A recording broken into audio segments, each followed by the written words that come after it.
retrouver, mesdames, messieurs, fidèles amis de l'autre journal. Nous voici dans une nouvelle semaine avec une nouvelle émission. Sur ce plateau, des invités avec nous pour parler de l'actualité, mais pas l'actualité politique cette fois-ci. Dans quelques jours, la fête de la Nativité. Et qui dit Noël, dit enfant. C'est une période où les enfants sont à l'honneur déjà. Nous voyons que des parents se bousculent dans les magasins qui pour offrir du sourire, des cadeaux aux enfants. Mais force est de constater dans nos pays, dans nos villes, en Afrique, surtout au Togo, que ces enfants, il y a des enfants qui ne bénéficient pas de ces intentions. Maintenant, nous avons avec nous sur ce plateau des invités, des bonnes volontés qui ont pris sur eux de donner du sourire à ces enfants que nous appelons communément des enfants démunis ou des enfants orphelins. Ils sont là avec moi sur ce plateau, je vais vous les présenter et ils vont nous dire pourquoi ils sont là, quelle est leur association, qu'est-ce qu'ils font dans cette association, pourquoi ils ont choisi de prendre en charge ces enfants, ces orphelins, ces démunis et même parfois des veuves. Ils sont là. À ma droite, il y a monsieur Hervé Aléa. Il est le directeur exécutif de l'association Pierre Vivante Togo. Voilà, c'est ça, non? C'est bien ça. Voilà. Bonjour, monsieur Hervé. Bonjour, monsieur Isdeo. Comment vous allez? Je vais très bien. Et chez vous? Merci, ça va. Voilà. L'honneur pour moi d'être invité sur ce plateau de l'autre journal. Et c'est une grâce pour moi parce que si on me disait il y a quelques jours que je pouvais me présenter sur le journal, je leur ai dit que je ne suis pas favorable. Merci beaucoup de m'avoir invité. C'est une émission que vous suivez beaucoup? Bien sûr, bien sûr. Il n'y a pas une émission que j'ai ratée. Ah bon, donc tous les numéros. Merci beaucoup, oui, j'ai tous les numéros. En tout cas, nous vous disons merci d'avoir accepté notre invitation sur ce plateau. Et à ma gauche, il n'est pas seul, il est secondé par la secrétaire générale de l'association la Pierre Vivante Togo. Elle s'appelle mademoiselle Félicité Dansou. Mademoiselle Félicité, bonjour. Bonjour, monsieur Isdor. Merci pour l'invitation. C'était un honneur pour nous. En tout cas, c'est moi qui vous remercie d'avoir accepté cette invitation. Voilà. Ce qui nous réunit aussi cet après-midi, ce jour, c'est de parler de votre association, la Pierre Vivante Togo. Une présentation sommaire de cette association, monsieur Aléa. Merci beaucoup, monsieur Isidore. L'association Pierre Vivante Togo est une association à but non lucratif et créée en juillet 2015. Et selon nos activités, lorsque nous avons commencé les activités, il y a quelques amis qui nous ont demandé ne serait pas possible que vous puissiez faire une déclaration pour que vous soyez légalement constitué. C'est ce qui nous a amené à déposer notre demande au niveau du ministère qui nous a donné une autorisation en juin 2019. C'est ce qui nous a permis de pouvoir faire nos activités, puisque au début nous le faisons, mais c'était pas légal. Ouais, donc quelques amis nous ont conseillé, puisque c'était quelque chose qui était venu en nous, c'était pas quelque chose que nous voulons faire pour montrer un peu au monde que nous sommes en train de faire quelque chose. Mais selon quelques conseils, il faut que nous le déclarons au niveau du ministère. C'est ce qui nous a amené à le déclarer. Et notre ligne d'intervention, c'est les enfants démunis, orphelins, en milieu rural. C'est bien ça. Voilà. Merci beaucoup. Merci beaucoup. Je l'ai dit tout à l'heure, l'association s'appelle la Pierre Vivante Togo. Quand on prend ce bout de phrase ou bien ces mots, on voit la pierre vivante. Pourquoi vous l'avez dénommée ainsi? Pourquoi pas une association alors le Djou, l'association Mivaniwe, l'association Patience? Pourquoi vous avez pris la pierre vivante? Merci pour la question. Effectivement, nous l'avons nommé cette association La Pierre Vivante Togo parce que ce mot La Pierre Vivante a une signification pour nous. Déjà, si nous allons dans la Bible, nous voyons que Jésus, le Seigneur de l'humanité, et d'ailleurs même celui-là qu'on célèbre pendant la fête de Noël, ce Jésus-là était considéré en premier lieu comme quelqu'un qui est rejeté. Mais à la suite, nous avons vu que c'est lui qui est devenu la pierre principale de l'angle. Donc c'est sur cette base que nous avons choisi de nommer notre association La Pierre Vivante Togo parce que nous voyons que les enfants avec lesquels nous travaillons sont souvent des enfants délaissés, rejetés, c'est-à-dire les parents ne sont plus là, personne n'espère quelque chose de bon venant de ces enfants-là. Donc nous avons dit, ces enfants-là, ils sont peut-être rejetés aujourd'hui, mais nous, dans notre conception de la chose, nous savons que si nous prenons soin de ces enfants, si nous leur donnons l'amour qui se doit, et dans le futur, ces enfants-là deviendront des gens sur lesquels on peut compter. Donc c'est sur cette base que nous avons dénommé notre association La Pierre Vivante Togo. Voilà. Ok. Aujourd'hui, moi, en tant que profane de votre association, j'ai compris aujourd'hui pourquoi vous avez choisi ce nom, La Pierre Vivante. Mais Monsieur Hervé, quel a été le déclic, quelle a été la motivation? Qu'est-ce qui vous a amené à asseoir cette association-là, à décider, à vous engager, à aller vers ces enfants orphelins démunis? Merci beaucoup, Isidore.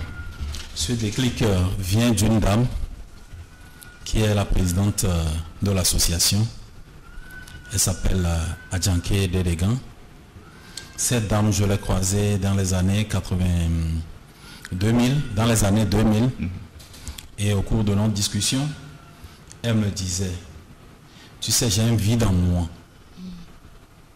J'ai un vide en moi. Ce vide, je pense qu'un enfant le ressent quelque part.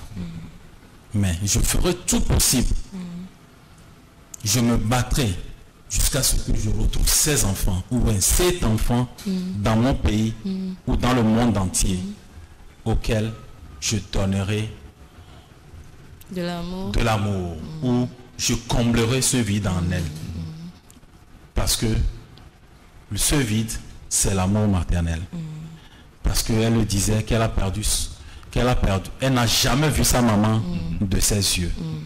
Elle a été arrachée de sa maman et à l'âge de 10 ans, elle a appris que sa maman est morte. Elle ne l'a jamais vue de ses yeux. Or, sa maman avait vécu bien avant. C'est pas que la maman était morte au moment où elle naissait. Sa maman vivait, mais on l'a arrachée de sa maman et on l'a remis à sa grand-mère. Jusqu'à ce qu'elle ne sache que sa maman est morte. Elle a grandi. Elle a cherché à voir. Parce qu'on lui a dit que sa maman a des enfants. Ça veut dire qu'elle est l'aînée. Et après elle, il y a eu des enfants. Elle a cherché. Je l'ai vu chercher ses enfants, ses petits frères, ses petites soeurs. Elle les a cherchés. Jusqu'à les retrouver un jour dans un coin de Atapamé. C'était pas facile. C'était très dur. Donc, ce ressentiment qu'elle a eu en elle nous a poussé à nous réunir entre amis, à débattre de qu'est-ce qu'on peut faire. Et je vais vous dire que dans cette association, presque tous les membres de cette association sont des orphelins. Donc, ça veut dire que nous savons à peu près ce que c'est qu'être un orphelin. Perdre ses parents, c'est très difficile. Parce qu'il n'est pas facile à celui-là qui ne vous a pas mis au monde de vous prendre en charge. C'est très difficile. Donc, c'est cette déclic qui a ressenti et la présidente qui nous a amené à nous mettre ensemble, à mûrir des idées pour voir comment est-ce qu'on peut le faire. Parce qu'elle disait que dès son enfance, même lorsqu'elle va à l'école et qu'on lui donne de l'argent de poche, elle aime le partager avec quelqu'un qui est dans cette, ou bien quelqu'un qui est dans cette situation, soit dans son école, soit à la maison. Donc, partant de là, nous sommes dit que nous allons l'aider à pouvoir atteindre son adjectif. Toucher cet enfant, toucher ces enfants qui ont ce vide en eux, de pouvoir combler ce vide qui n'est que l'amour maternel. C'est ça. Merci beaucoup, monsieur Hervé. Et votre développement m'a un peu ému parce que, surtout là où vous avez affirmé que tous les membres de cette association sont presque des orphelins parce que, voilà, ce manque qu'ils ont ressenti depuis leur enfance ici, ils ne veulent pas que d'autres enfants puissent ressentir ce manque-là. C'est pourquoi ils vont au chevet de ces enfants. Ils s'engagent aux côtés de ces enfants. Merci beaucoup. Merci pour cette œuvre que vous êtes en train de réaliser. Et effectivement, mademoiselle Félicité, et comment se fait le choix de ces enfants? Est-ce que c'est dans vos familles que vous allez chercher ces orphelins, ces démunis, ou bien dans les familles de vos amis, ou bien ça tient comme ça? Ok. Avant même de répondre à cette question, j'aimerais toujours aller dans le sens d'où est parvenu le déclic. Souvent, nous rencontrons des gens qui veulent aider, mais quand tu veux creuser un peu pourquoi ils veulent aider, c'est parce qu'il a pitié. L'association Pierre Vivante n'aide pas les enfants, ne vient pas en soutien des enfants parce qu'on a un pitié. C'est la compassion en fait. La compassion n'a rien à voir avec la pitié. Ça, il faut mettre vraiment un accent là-dessus. Et comme le directeur exécutif l'a souligné tantôt, que la majorité des membres dans le bureau de l'association Pierre Vivante sont des orphelins. Et moi qui vous parle aujourd'hui ici, je suis orpheline de mère et de père. Et j'en sais quelque chose. Et l'orphelin, au fait, c'est pas quelqu'un qui demande. C'est-à-dire, si on te dit que il y a un enfant orphelin, ce qu'il faut comprendre, c'est que l'enfant n'a pas demandé à être orphelin. C'est les situations de la vie. C'est pas un choix d'être orphelin. Donc, moi, par exemple, pour adhérer à cette association, c'est l'objectif, au fait, qui m'a motivé vraiment. Parce que chacun a son déclic, au fait. Parce que moi, par exemple, je vais vous donner cette petite anecdote. Moi, j'ai perdu ma maman depuis l'âge de 8 ans. Et je me rappelais que à chaque rentrée, il y avait des personnes qui venaient me donner des fournitures. Je ne les connaissais pas trop, ce n'étaient pas des membres de ma famille, mais j'ai su que c'était des gens qui venaient à l'aide aux orphelins. Donc, juste le fait que ces personnes ont accepté tendre la main vers moi, au moins j'ai pu étudier jusqu'à avoir mon bac. Donc, déjà dans mon cœur, j'ai su qu'il y avait des gens qui m'ont fait du bien. Et quand la directrice, ou bien la présidente de l'association m'a parlé de cette association, j'ai eu le cœur ouvert, j'étais mue de compassion. Je voulais, moi aussi, faire à ce qu'un enfant quelque part qui est dans la même situation que moi puisse au moins jouir, que ça ne soit pas une pénalité pour cet enfant parce qu'il n'a pas demandé à être orphelin. C'est les situations qui l'ont amené à être orphelin. Donc j'avais voulu vraiment souligner ce point-là, vraiment, que c'est pas de la pitié, mais c'est une compassion. C'est parce qu'on l'a vécu, on sait ce que c'est que d'être orphelin. On sait le vide que ça crée à l'intérieur de soi quand tu vois tes camarades courir de l'école pour rentrer parce qu'ils veulent aller voir leurs frères, leur maman, leur papa, et que toi tu vas pas parce que tu vas aller retrouver quelqu'un, mais parce que tu es obligé de rentrer à la maison. J'en ai vécu et je sais ce que c'est. Donc pourquoi pas ne pas porter secours à nos enfants qui sont dans cette situation. Alors, merci beaucoup. En tout cas, bon, on en vient à la question que j'ai posée tout à l'heure, c'est-à-dire le choix des enfants. Parce que moi, moi qui vous reçois sur ce plateau aussi, je suis orphelin de père. Peut-être que demain je viendrai, vous allez me prendre en charge. Comment se fait le choix de ces enfants-là? Merci pour la question. Effectivement, comme nous l'avons dit, notre association travaille plus dans les milieux ruraux. C'est-à-dire qu'on va plus dans les villages, on n'est pas dans la ville. Donc, pourquoi on va plus dans les villages? Parce qu'on se dit que déjà sur le terrain, actuellement nous sommes dans la ville de Lomé, il y a assez d'associations qui viennent en aide aux orphelins, tout ça là.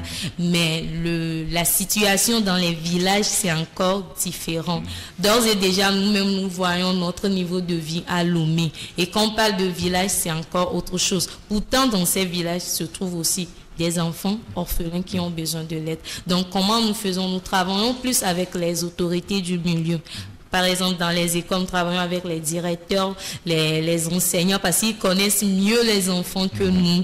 Le chef du village, il connaît mieux les personnes de sa localité. Il peut nous donner des directives. On ne va pas se lever juste et aller dire nous cherchons des orphelins. Non, on travaille avec des gens qui sont déjà sur le terrain. Supposons pour les enseignants, les directeurs, ils savent déjà les enfants qui viennent dans leur école et qui sont dans des difficultés. Donc, ils nous proposent ces enfants-là et nous travaillons ensuite avec le chef du village, les autorités, pour vraiment avoir la confirmation que c'est un enfant orphelin et qui est vraiment dans le besoin avant d'intervenir. Monsieur Hervé, comment se fait le choix de ces enfants? Merci beaucoup. Le choix n'est pas fait au hasard, comme l'a dit Félicité. Nous travaillons beaucoup plus avec les directeurs d'école et les enseignants, les chefs de village. Par exemple, à Fogogé, c'était un ami enseignant qui nous avait sollicité. Lorsque nous sommes arrivés, nous leur avons demandé de... Fogogé, c'est, disons, à 80 km de la ville, en allant vers Palimé. Et Fogogé à 8 km de Tovegan. Quand vous arrivez à Tovegan, pour arriver dans le village, il faut faire 8 km. D'accord. Oui. Donc, Tovegan et Fogogé réunit 6 villages à son alentour. Donc, l'école primaire se trouve à Fogogé. Comme le village est situé au centre, l'école se trouve à Fogogé. C'est là que nous avons demandé au directeur. Tout d'abord, nous avons fait une sortie sur le terrain et que nous sommes partis. Moi-même, c'est moi-même qui étais parti. Je suis parti voir. J'ai vu les enfants. Et ce qui m'a ému ce jour-là, c'était une jeune fille de 12-13 ans qui était en train de faire du gari avec sa maman. Et on me l'a montré que c'est une fille qui n'a pas pu passer le CPD parce qu'il n'a pas eu de moyens pour pouvoir payer les frais d'examen. Et c'était ma toute première sortie sur Fogogé. Ça m'a vraiment touché le cœur. Donc, et quand on nous a sélectionné ces enfants à la rentrée, c'était des enfants sélectionnés, puisque les directeurs les connaissaient presque tous. Donc, à la rentrée, on a fait des kits scolaires qu'on les a amenés. Et par après, nous avons fait des sorties sur le terrain pour pouvoir voir la réalité, aller voir dans leur famille comment est-ce que ces enfants vivent, comment est-ce que ces enfants sont pris en charge. C'est partant de là que nous sommes allés voir que réellement c'est difficile. C'est difficile. Donc, et nous ne prenons pas les enfants comme ça au hasard. Et après, le choix que nous envoient les directeurs, les chefs de village, nous investiguons pour voir si c'est de la réalité. Et il advient des fois que ces enfants sont pris par copinage, disons, et ces enfants que nous remarquons comme ça, nous les sortons, parce qu'ils ont des parents. Nous cherchons des enfants qui sont démunis, qui n'ont pas de moyens, mais qui ont envie d'aller à l'école. Vous voyez, donc c'est par là que nous faisons le choix. Donc, si on comprend bien, il y a aussi des enfants dont les parents ont démissionné, mais qu'on met dans le parcours. C'est ça, c'est ça. Donc on ne veut pas vous ne prenez pas en charge des enfants orphelins, mais de parents vivants. Voilà, c'est ça. Voilà même l'expression. Mais il arrive des fois que si les directeurs présentent un cas, il peut y avoir que ces parents vivent, mais voilà. Des fois, la situation est critique. Nous sommes obligés de faire entrer cet enfant. D'accord. Merci beaucoup. Voilà. Il a parlé tout à l'heure, il a cité un village, Fogogé, à plus de 80 km au nord de Lomé, en allant vers Palimé. Est-ce que c'est seulement à Fogogé que vous êtes basé, que vous recueillez les enfants? Merci pour la question. Effectivement, actuellement, nous travaillons plus à Fogegebe, nous sommes aussi à Mission Tove. Et là-bas aussi, nous avons des enfants. Il est vrai que notre objectif ne se limite pas seulement sur ces 2 villages, mais plus on va avancer avec la grâce du Seigneur, plus il y aura les moyens et plus on peut étendre nos actions sur tout l'étendue du territoire togolais, pourquoi pas même à l'extérieur de notre pays. Mais pour l'heure, nous sommes à Fogege et puis à Mission Tove. Voilà, vous avez parlé tout à l'heure de moyens, ça m'a suscité une question en moi. D'où vous viennent ces moyens-là?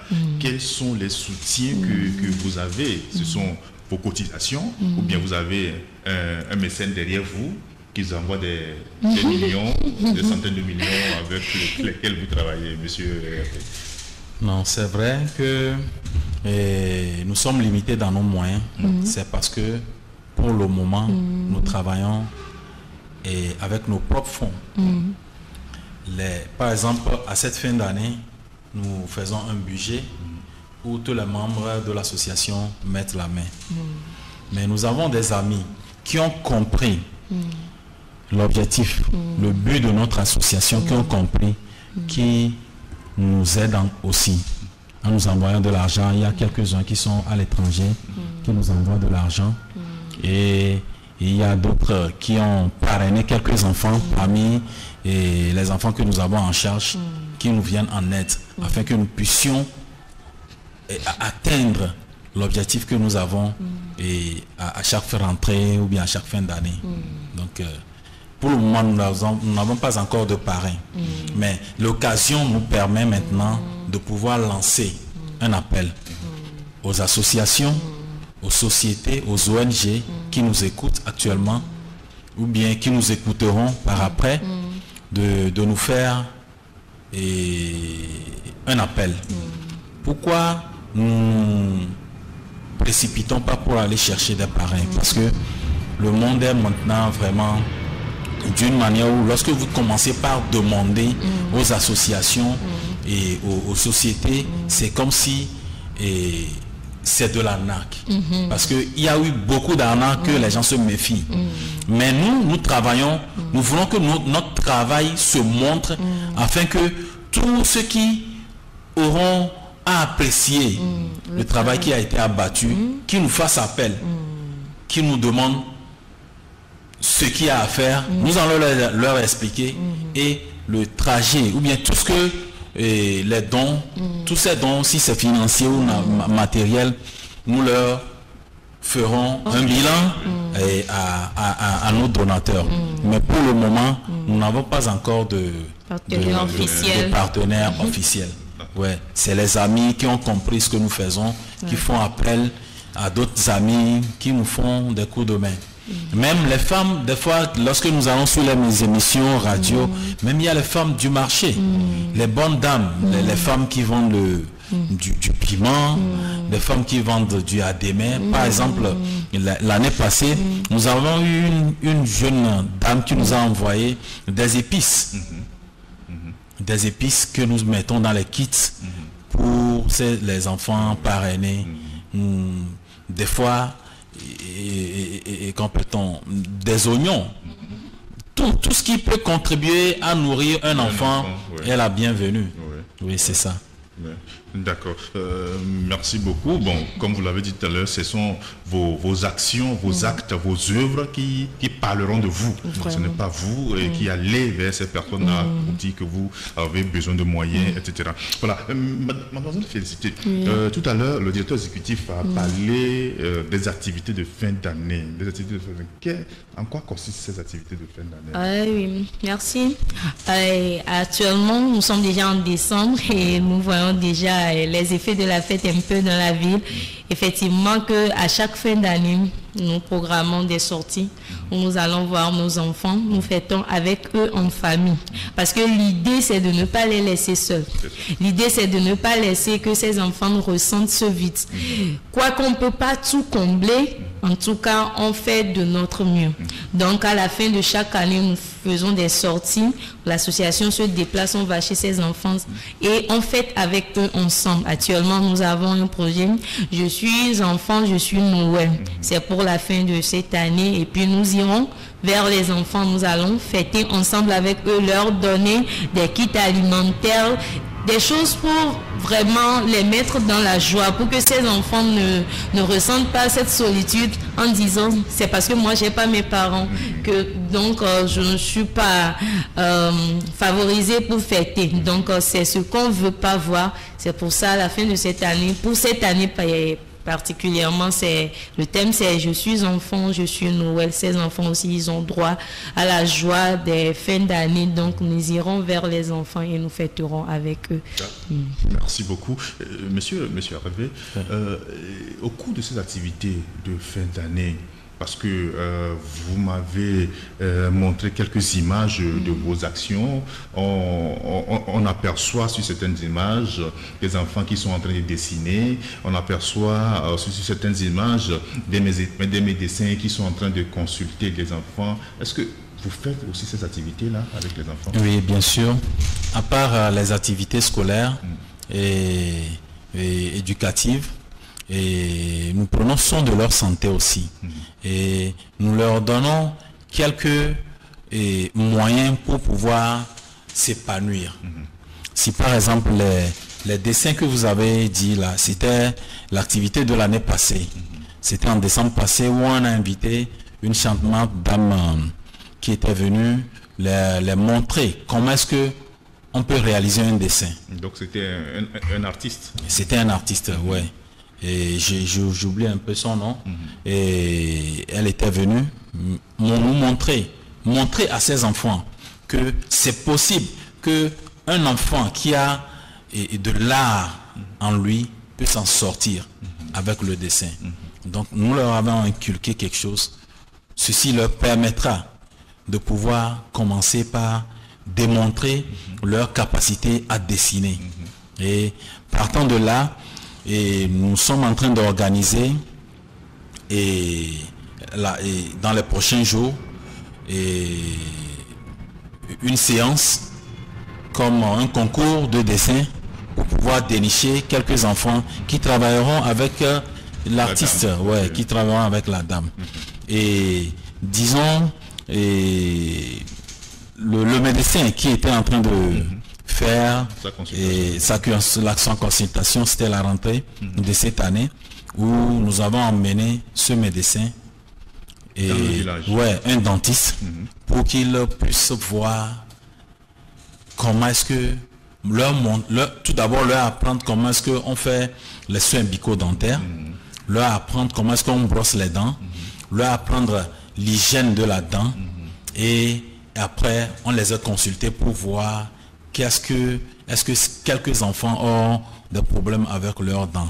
Et dans les 43 enfants, nous avons eu 2 qui ont de la carie avancée et un qui a de la carie débutant. Okay. Donc cette année, nous sommes en train de devoir programmer et leur apprendre comment est-ce qu'on peut fabriquer du savon liquide. Parce que ceci leur permettrait que, avec le temps, ils pourront faire quelque chose qui peut ramener de l'argent à la famille. Et nous allons récupérer ce qu'ils vont faire pour venir vendre en ville et leur ramener de l'argent. Ceci permettrait de soulager un tant soit peu et les souffrances dans leur famille d'accueil. Oui, c'est ça. En tout cas, c'est un très grand boulot. Merci. Voilà. Nous parlons d'enfants dont l'association a la charge, mais combien d'enfants vous supportez dans votre association? Merci. Actuellement, comme nous l'avons dit, à Foguégué, nous avons 43 enfants, dont 7 sont parrainés. Et nous sommes en train de parler de parrainage. J'aimerais un peu expliquer le concept. Comme nous l'avons dit, nous prenons en charge les enfants orphelins. Maintenant, de différentes sorties, comme nous sommes venus chez vous actuellement à l'autre journal où nous lançons un cri de cœur pour ceux qui auront aimé épouser la vision avec nous. C'est-à-dire que moi, je me dis souvent, tout le monde n'est pas censé créer une association. Mais de loin ou de près, je peux mettre ma main à la pâte avec l'association. L'essentiel, c'est que la vision soit atteinte. Vous voyez? Donc, on se dit, dans tous ces 43 enfants, peut-être quelqu'un aurait la bonne volonté. Il veut nous soutenir. Donc, il peut parrainer un enfant dans ces 43-là. C'est-à-dire qu'à chaque fin de mois, il y a une somme arrêtée supérieure ou égale à cette somme, nous disons 500 francs par jour. Actuellement, c'est dans ça, nous sommes 500 francs par jour, soit 15 000 par mois, où tu te dis que je prends un enfant en charge. Donc, à la fin de chaque mois, tu donnes cet argent-là et c'est pour un enfant. Autrement dit, on enverra des kits alimentaires à cet enfant et à la fin de chaque année, comme on le fait pour tous ces enfants, particulièrement pour cet enfant qui est parrainé, c'est la personne qui l'a pris en charge qui s'occupera de sa fin d'année. Et aussi à chaque rentrée qui s'occupera de ses fournitures scolaires. En ce sens, on dira que cet enfant est parrainé.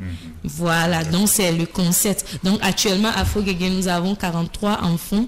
Et sur les 43, c'est 7 seulement qui sont parrainés. Donc vraiment, l'association s'occupe du reste. Du reste. C'est pas que les 7 même ne sont plus sous notre charge, mais c'est qu'il y a quand même quelqu'un particulièrement qui prend soin de cet enfant-là. Oui, voilà. Et à Michintove, nous avons 35 enfants. 35 enfants. Donc 43 à Foguégué, à Michintove, 35. Donc qui ont fait l'addition, ça fait 78 enfants. Oui, c'est ça, non? 78, oui, 78. 78 enfants dont l'association a la charge.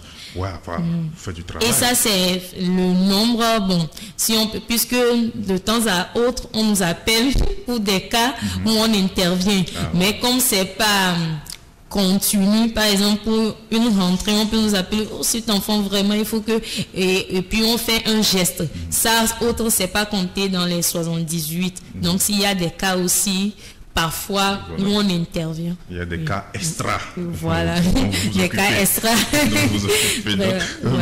Voilà, elle a parlé d'un aspect, parce que je vais en venir à la prise en charge même de ces enfants. Elle a parlé d'un aspect, c'est le partenariat, ou bien on prend un enfant en charge et tout. Voilà, le parrainage. Merci beaucoup. Est-ce qu'il y a d'autres aspects de la prise en charge au niveau de l'association de ces enfants-là? Au niveau de l'association, et pour le moment, les actes que nous posons, c'est que, par exemple, à chaque rentrée, tous les enfants ont un kit scolaire. Et à chaque fin d'année, ils ont un kit alimentaire. Mais après ça, s'il y a des enfants qui sont malades, plutôt, et nous leur envoyons à l'hôpital, disons au CMS, au centre de santé qui est proche, et ils sont pris en charge et nous payons après. Mais à Foguégué, nous avons une boîte à secours où nous mettons quelques médicaments. Par exemple, nous formons un enseignant qui va s'occuper des enfants. Par exemple, si un enfant est mordu par un serpent, ou bien un enfant est blessé, nous avons tous ces médicaments, la fièvre, il y a tous ces médicaments pour pouvoir les prendre en charge. Oui. Je m'en vais remercier une charmante dame, docteur, dont je préfère taire le nom, qui nous ménage aucun effort, où chaque fin d'année, et à chaque rentrée, nous avons des kits scolaires, parce qu'elle a compris notre vision, elle a compris le bien fondé de ce que nous sommes en train de faire, bien que elle ne participe pas à toutes nos activités, mais elle a compris quelque chose. Il faut qu'un enfant soit éduqué. Donc, elle nous avons à chaque fin et à chaque rentrée des kits scolaires qui nous permettent de pouvoir distribuer à ces enfants. Même si ça ne suffit pas, il y a des bonnes volontés qui nous envoient et nous distribuons à ces enfants. Et je m'en vais aussi appuyer un peu par rapport au parrainage. C'était une idée qui était venue de la présidente, dire mais si nous sommes là, nous n'arrivons pas à subvenir à tous les besoins de ces enfants. Mais il y a des enfants particuliers parmi ces enfants qui ont qui ont vraiment une situation qui est vraiment déplorable. Vous voyez? Par exemple, les enfants qui sont pris en charge, c'est quelques amis de la présidente qui ont compris ce qu'elle est en train de faire, qui ont dit, je vais faire quelque chose. Et qui ont pris ces enfants. Je vais vous raconter une anecdote qui m'a vraiment touché. C'était le samedi passé où la présidente a fait une sortie pour aller donner ses kits scolaires et ses kits alimentaires à ses enfants orphelins. La plupart du temps, j'y vais avec le porte-parole, mais la fois dernière, elle a dit qu'elle va partir, qu'elle va aller là-bas elle-même. Et quand elle est revenue, c'était écœurant. C'était vraiment douloureux. Il y a un garçon parmi eux qui est drépano, où chaque fin du mois on lui envoie des produits dont il a besoin pour sa santé. Quand il est parti, arrivé à la maison, l'enfant était seul. Un enfant de 9 ans, il était seul. Et il était presque midi. Mais il demande à l'enfant, est-ce que tu as mangé quelque chose? Il dit non. Où sont tes parents? Il dit qu'ils sont partis au champ. C'est tuteur. C'est tuteur plutôt. Ouais, c'est tuteur. Qu'ils sont partis au marché. Ils sont partis au champ. Mais est-ce qu'on peut trouver quelque chose à manger ici? Elle dit, il y a une dame qui vend du biscuit là. Et du pain. Quand il est parti, on lui a donné. La présidente lui a donné 500. Quand elle est partie, on lui dit que le pain est fini. Mais est-ce que quand tu as vu quelque chose là-bas d'autre, dit qu'il y a du biscuit? Quand il est parti, on dit que le biscuit est fini. Vraiment, c'était écœurant. Un enfant très panou. 9 ans.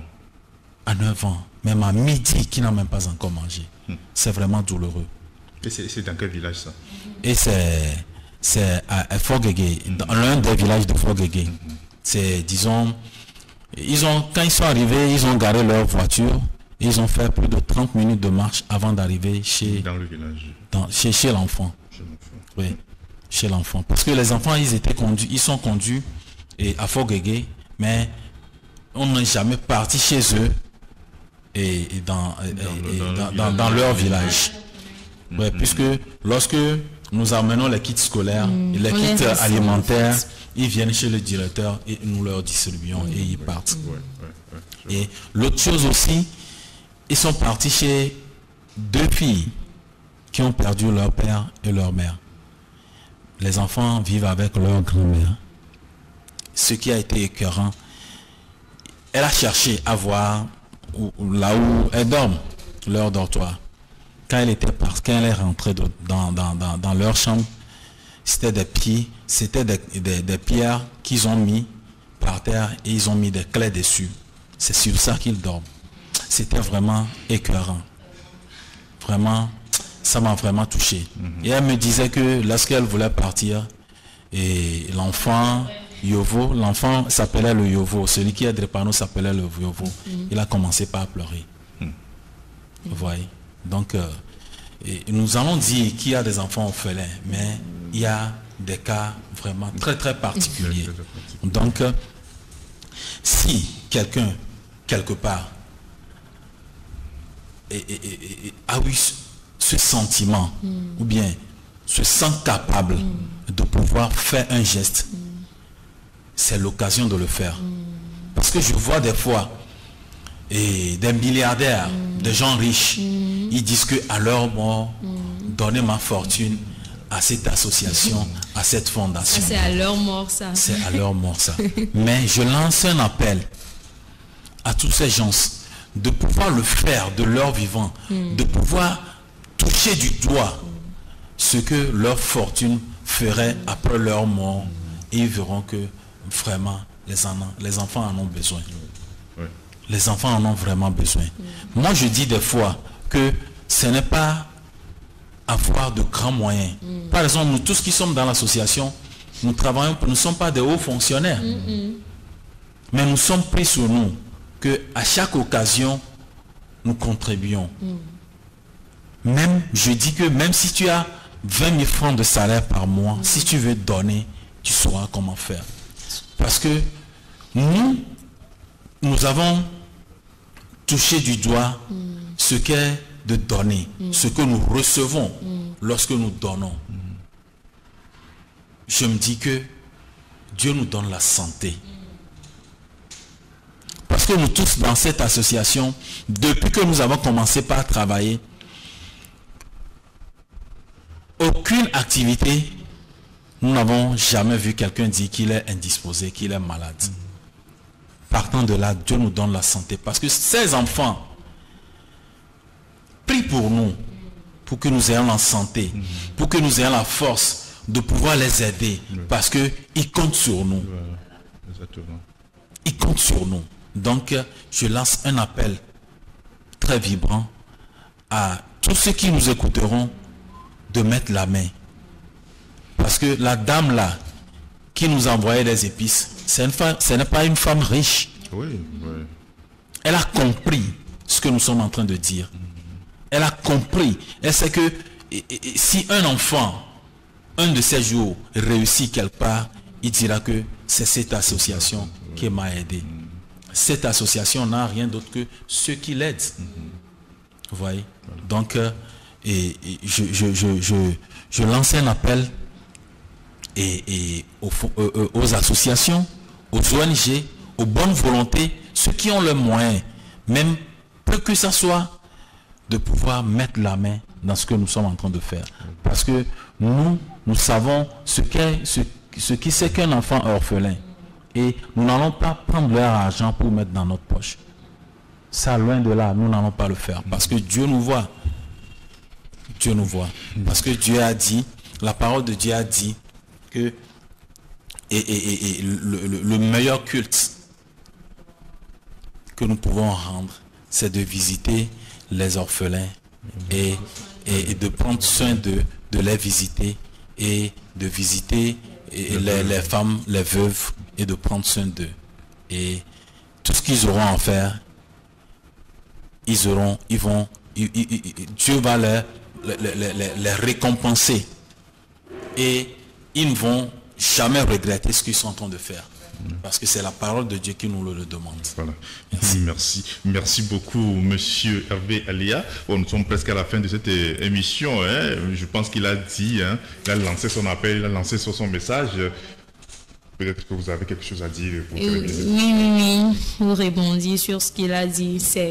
Moi, je pense que tout part de la volonté, au fait, parce que attendre que quand j'aurai l'argent, quand je serai milliardaire, millionnaire, en ce moment, je peux aider les autres. Je doute fort que peut-être que ce moment n'arrivera pas forcément. Donc, tout part d'une volonté, au fait. Quand j'ai la volonté, je peux le faire. Parce que quand j'ai la volonté, quand je prends la décision de le faire, rien ne pourrait m'arrêter.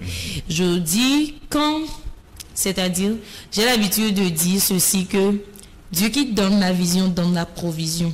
Alors si déjà dans ton cœur tu ressens que je veux le faire, ça veut dire que la vision y est déjà. Alors la provision viendra tant que toi tu vas décider de marcher.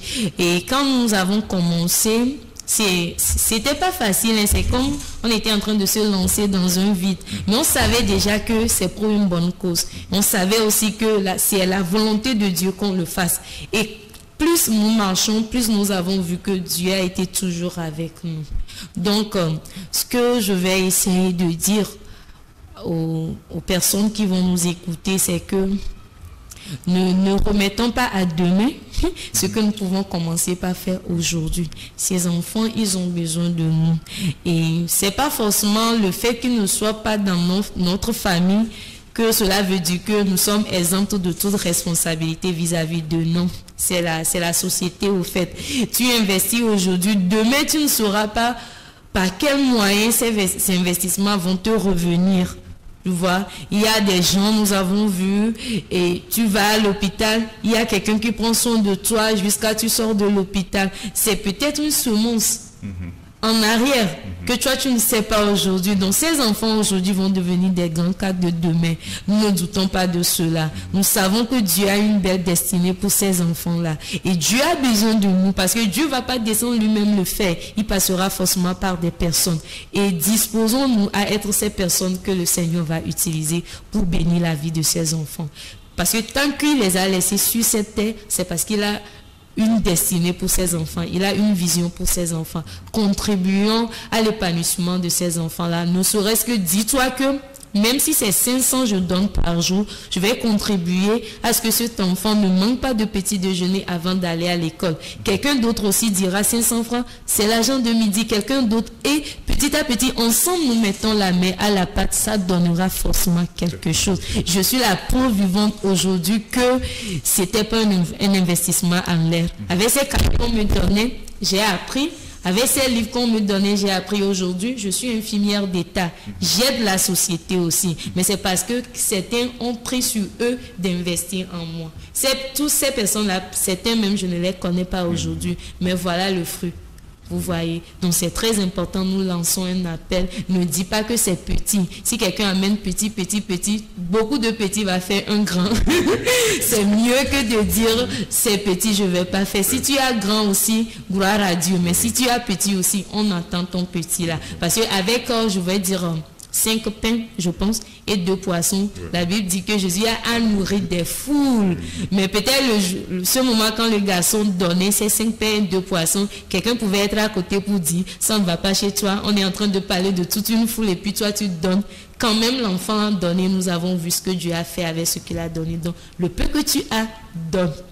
Même si c'est des idées, approche-nous, donne-nous des idées. Il y a des gens qui n'ont pas d'argent, mais qui ont quelque chose qui peut nous aider. Par exemple, faire des déplacements avec nous, mettre ta voiture à notre disposition, nous allons mettre essence dedans. C'est quelque chose aussi, nous donner tes outils où nous pouvons utiliser pour aider ces enfants lors des fêtes. C'est aussi quelque chose. De toutes les manières, faisons un effort pour apporter quelque chose à la construction de cet édifice. Voilà, merci beaucoup. Faisons un effort pour apporter quelque chose à la construction de cet édifice. Sur ce, nous allons mettre fin à cette émission. Je rappelle que était avec nous l'association La Pierre Vivante Togo, avec son directeur exécutif, M. Hervé Aléa. En tout cas, M. Aléa, merci d'être parti de cette émission. Je vous en prie. C'est à vous le merci. Merci de m'avoir offert ce plateau. Merci beaucoup. Et voilà, merci beaucoup. Et mademoiselle Félicité Dansou, merci d'être passée. Merci à vous aussi de nous avoir reçus. Donc, merci à vous tous qui vous nous avez suivis. Et la Bible dit, il y a plus de joie dans le donner que du recevoir. Alors, vous savez ce que vous avez à faire. Bonsoir chez vous.